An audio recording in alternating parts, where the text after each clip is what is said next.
Current affair का प्रश्न है, वीबीजी रामजी योजना यानी कि विकसित भारत गारंटी फॉर रोजगार आजीविका मिशन ग्रामीण, इस योजना के तहत केंद्र सरकार और राज्य सरकार का अंश कितना होगा, यानी कि जो फंडिंग पैटर्न है वो कितनी होगी। तो ध्यान दीजिएगा, जो वीबीजी रामजी योजना है वो मनरेगा का स्थान लेने वाली है।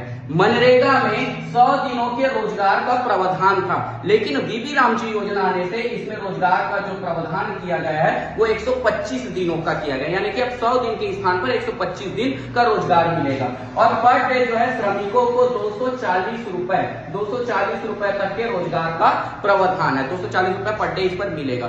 दूसरी चीज ये था कि मनरेगा में पूरे साल भर रोजगार की योजना थी, लेकिन इसमें जो कृषि का समय होगा उस समय कृषि कार्य में किसी भी प्रकार का श्रम की कमी ना हो, इस कारण कृषि के समय 60 दिनों का रोजगार बस नहीं मिलेगा, बाकी पूरे साल भर इस योजना के तहत रोजगार का प्रावधान है। अब ये जो हमारा प्रश्न है उस पर आते हैं कि वीबी रामजी जो योजना उसमें केंद्र और राज्य का अंश कितना होगा।